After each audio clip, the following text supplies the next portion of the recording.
Pack your things, and be gone by the time I get back. Her husband threw boiling water in Celeste's face, but he had no idea what awaited him when he returned home. But before we continue, leave a comment telling us where you're watching from. Enjoy the story. Celeste stood at the kitchen window, watching the gray curtain of rain running down the glass. She was 42, and for the past 15 years, she had shared her life with Jaden, a man whose love seemed to have evaporated, leaving only a bitter residue behind. They had no children, not because they didn't want them, but because Celeste couldn't have any. Doctors had given their verdict back when she was young, and ever since, the silence in their spacious three-room apartment had become almost tangible. Celeste, an accountant with a firm character and sharp mind, was used to keeping everything under control. Jaden, a construction supervisor with rough hands and an increasingly irritable voice, on the contrary, seemed to be losing himself in routine. Their life flowed steadily, but in recent months something had changed. Jaden had become harsher, his irritation spilled over in small things, reproaches about tasteless dinner, sarcastic chuckles when Celeste was late from work. She felt the cracks in their marriage growing deeper but couldn't understand where exactly the thread had snapped. Until a reason appeared. That evening, Celeste was sitting at the table, going through papers. Jaden walked in, threw his dirty boots on the floor, and grumbled. Belinda called. She needs help. Celeste looked up. Belinda, Jaden's younger sister, was a constant headache. Unemployed, drowning in debt, and with a habit of crashing into their lives like a hurricane. Celeste sighed. What is it this time? Money, Jaden answered shortly, but there was something else in his voice. Something Celeste couldn't decipher yet. The car was parked in the yard, a black sedan, modest but hard-earned. Celeste had saved for it for 3 years, setting aside every extra penny. To her, it wasn't just a vehicle, it was a symbol of freedom, proof that she could achieve something on her own. Jaden never understood her obsession. Stupid waste, he would throw in with a smirk whenever she talked about her plans. But Celeste never backed down. That day, Belinda showed up without warning. Her hair was disheveled, her eyes red, and her voice trembled from tears. I need money. Urgently. Otherwise, I'll be evicted. Celeste pressed her lips together. She knew that behind these pleas was yet another scam. Jaden, however, looked at his sister with pity. We'll help, he said, without even looking at his wife. With what? Celeste asked sharply. We don't have that kind of money. We have the car, Jaden replied calmly, with a threatening tone in his voice. We'll sell it. The air in the room thickened. Celeste felt something hot and dangerous begin to boil inside her. That car was her dream, her 3 years of life. And he was ready to throw it all away for a sister who didn't even try to stand on her own feet. She slowly shook her head. No. That car is mine. I'm not giving it up. Belinda cried louder, giving Jaden a pleading look. He clenched his fists, and Celeste understood, the storm was already at the door. The morning of the next day crept into their apartment quietly, almost imperceptibly, as if afraid to disturb the fragile balance. A gray haze hung outside the window, the remnants of last night's rain that had drummed against the glass until dawn. Celeste stood by the stove, slowly stirring coffee in an old seive. Her movements were mechanical, habitual, but inside, she was trembling. Yesterday's argument with Jaden had left a torn wound in her soul, and she tried not to think about it, drowning out the anxiety with the smell of freshly brewed coffee. But the silence in the room was deceiving. She felt the tension thickening, like storm clouds ready to burst into lightning. Jaden sat at the table, hunched over his cup. His fingers gripped the handle so tightly that his knuckles turned white. He was silent, but his silence was heavy, like a granite slab pressing on the chest. Celeste knew that look, squinting eyes, dark, filled with suppressed rage. She had seen him like this before, when he came home reeking of dust and fatigue, when he snapped at her over trifles. But today there was something else in that look. Something dangerous, something she couldn't yet name. I talked to Belinda. He finally broke the silence, placing the cup on the table with such force that the dark liquid splashed onto the tablecloth, leaving an ugly stain. His voice was sharp, like a whip crack. She just needs it temporarily. Give her the car. She'll rent it out and get some money. A couple of months, that's all. Celeste froze. The seive in her hands trembled, and a few drops of coffee fell onto the stove, hissing on the hot surface. She turned to him slowly, feeling a wave rising inside, a mix of fear, anger, and disbelief. Her voice, when she spoke, was quiet, but the tremble in it betrayed the storm raging in her soul. I said no. This is not up for discussion.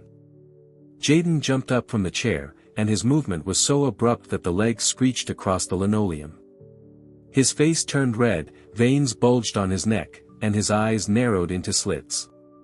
He stepped toward her, closing the distance between them to just a few steps, and Celeste involuntarily backed up, pressing her back against the cold edge of the counter. Don't you understand? He roared, his voice filling the kitchen and echoing off the walls. She's my sister. She has no one else. Nowhere else to go. And you're here, clinging to your damn car. Celeste felt her heart pounding faster, thumping in her chest like a trapped bird. She clenched her teeth, trying to stay in control, but the words burst out on their own, sharp and furious. And where am I supposed to go? She shouted, losing the last bit of patience. I worked for this for 3 years. Sat up nights with reports, denied myself everything just to buy that car. It's mine, not hers. Not your sister's, who does nothing but drag us down. The air between them trembled with tension. Jayden clenched his fists so hard that his knuckles cracked, and Celeste saw his eyes flick to the stove. The kettle was boiling, steam rising like a snake about to strike. She didn't have time to say anything. Didn't even have time to realize what was happening. In the next second, Jayden grabbed the kettle by the handle. His movements were quick, almost animalistic. The boiling water splashed onto her face, scorching, furious, like his rage, like all the hatred that had built up inside him for months, maybe years. Celeste screamed. The sound tore from her throat, shrill, wild, and she collapsed to her knees, clutching her face. The skin on her cheeks and neck instantly turned red, started to blister, as if her blood was boiling beneath it. The pain was blinding, piercing through her, tearing her consciousness apart. Through a haze of tears and steam, she saw Jayden. He stood there still holding the kettle, his hand trembling, his face twisted in a mix of horror and disbelief. It was as if he didn't understand what he had just done, as if his own hands had betrayed him. Celeste, he managed to say, but his voice was weak, lost, drowned out by her sobs. The pain was unbearable, but the shock crushed her even more. Celeste looked up at him from the floor, and in that moment, something inside her broke. This man, the one she had shared a bed with, drank morning coffee with, built a life with, he had become a stranger. No, worse, an enemy. Her fingers, shaking and burned, reached for the phone lying on the table. She wasn't thinking, wasn't reasoning, she simply dialed the emergency number, barely making out the buttons through her tears. Help, she croaked when a voice answered. He poured boiling water on me. The police arrived together with the medics. Celeste sat on the floor while the paramedics applied bandages with cold ointment, trying to relieve the burning. Her skin pulsed beneath the wrappings, each breath brought pain, but she stayed silent, clenching her teeth. Jayden tried to say something, to explain himself, but he was abruptly cut off. The handcuffs clicked onto his wrists, and he was led away, his face pale, his eyes empty, like someone who had just destroyed his own life. When the ambulance took her to the hospital, Celeste lay on the stretcher, staring up at the white ceiling. The burns on her cheek and neck were already beginning to blister, and the doctors whispered that the scars would remain forever. But she wasn't thinking about the scars on her skin. She was thinking about something else, how deeply this day would burn into her soul. It wasn't just an assault. It was betrayal. And it changed everything. Jayden came back the next day. He had been released from the station with a warning. The case was closed, they ruled it a domestic dispute. Celeste was sitting on the couch, pressing a cold compress to her face. Her skin was burning, but inside she felt as cold as ice. "Get out," he said without even looking at her. "I don't need a wife like you." She looked up. There was no remorse in his voice, only anger. Celeste could have cried. She could have begged him to come to his senses. But instead, something new ignited inside her. Not fear, but determination. She would not leave as a victim. Not after this. "All right," she said quietly, standing up. "I'll leave. But you'll regret it." Jayden snorted, taking her words as an empty threat. He had no idea that she already had a plan forming in her mind, cold and calculating, like a balance sheet. She wouldn't just walk away. She would take everything she could. The next day, Celeste took a day off. She wrapped a scarf around her face to hide the burns and called Camilla, her friend who had always been there in difficult moments. Camilla arrived within an hour. Her eyes widened when she saw the bandages. "My God, Celeste, what did he do to you?" she whispered. "Nothing I can't handle," Celeste replied, and her voice was firm as steel. "Help me." They worked the whole day. Celeste pulled documents out of drawers, the car title, the deed for the summer cottage, even old jewelry Jayden had given her during better times. Every piece of paper, every item, she placed into her bag with a single thought: this is mine. And he will lose it. Camilla said nothing, but her hands moved quickly. She understood that Celeste wasn't joking. By the evening, Celeste had contacted a lawyer, an old acquaintance, who promised to crush Jayden in court. She filed for divorce and demanded the division of property. Inside her, a quiet certainty was growing: this wasn't just a departure. This was war. After reviewing the case, the lawyer said Celeste would get half of the apartment, the car, and the cottage. She left Jayden a note on the kitchen table, just one word: goodbye. When everything was done, she left that night, leaving only silence behind. Jayden returned home with Belinda. He was sure that Celeste wouldn't dare leave for real. But when he opened the door, he was met with emptiness. The closets gaped with bare shelves, half the furniture was gone, and where the car had been in the yard, there was only a patch of wet asphalt. Belinda gasped, clutching his arm. "Did she take everything?" Jayden didn't answer. He walked into the kitchen, saw the note, and crumpled it in his fist. His scream, furious, helpless, echoed off the walls. He never expected Celeste to be capable of something like this. Celeste rented a small apartment on the outskirts of town. She sold the car, not because she needed the money, but to erase the past completely. The divorce became her ticket to a new life. Every morning she woke up with the thought, "I'm free." But at night, looking at the scars in the mirror, she felt the pain, not from the burns, but from the betrayal. She started over. Found a new job, where she was valued. Step by step, she rebuilt herself, not as Jayden's wife, but as Celeste, who would never let herself be broken again. A year passed since the day Celeste closed the door to their shared apartment and left behind a past soaked in pain and betrayal. Now she stood in her new office, small but cozy, with large windows that let in soft morning light. On the wall hung a sign, Celeste Winter's Accounting Firm. It was her dream, one she had cherished for years, putting it off for the sake of stability, for Jayden, for what she once called family. Now, that dream was real. Clients came one after another. First small business owners, then larger companies, drawn by her reputation for precision and persistence. Her name began to circulate in business circles, and every time she heard it, she felt wings unfold inside her. Celeste stood at the window, looking down at the street, where people rushed about their lives. Her reflection in the glass showed a woman with a steady gaze, and the scars on her cheek and neck still reminded her of that night. She no longer hid them under scarves. They had become part of her story, symbols of strength, not weakness. Sometimes her phone vibrated in her pocket. And the screen would show a familiar name, Jaden. His voice, hoarse and broken, would slip through the static of memory. "Celeste, let's talk. I didn't mean to. I'll fix everything."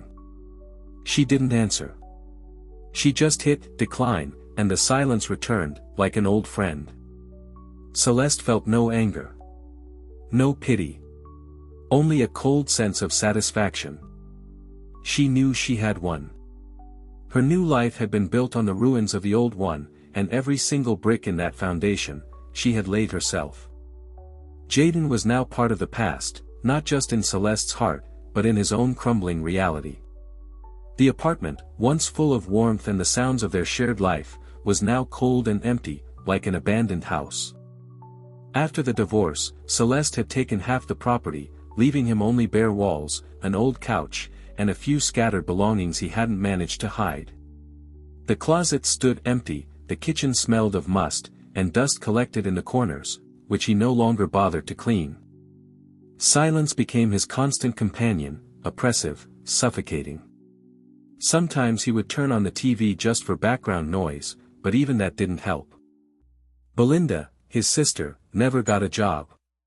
Her promises to get back on her feet dissolved into thin air, like the smoke from the cheap cigarettes she smoked while sitting on his couch.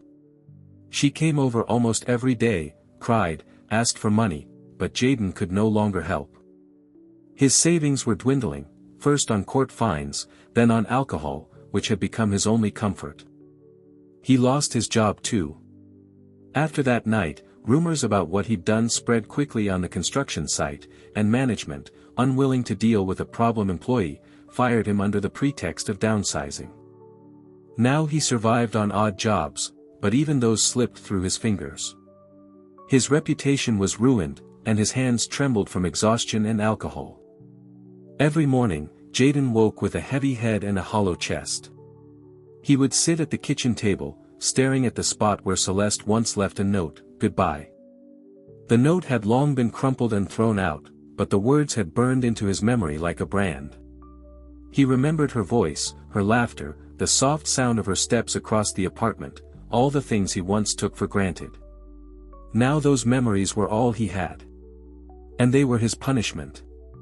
He stared into the empty corners and saw shadows of the past. There, where they drank tea the morning after their wedding.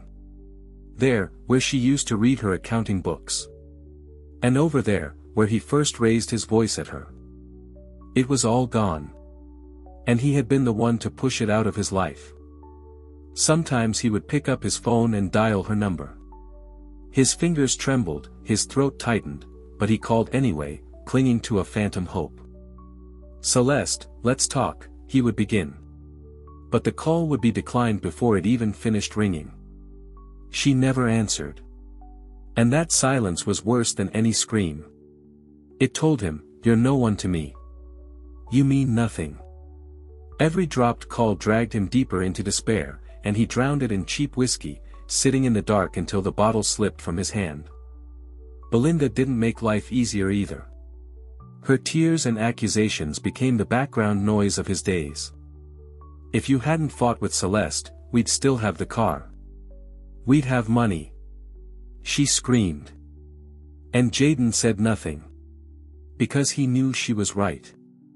He had lost not just his wife, but the illusion of family he tried to preserve for his sister's sake. Now Belinda sat next to him, just as lost. But he no longer saw her as family. Only as a reminder of his mistake.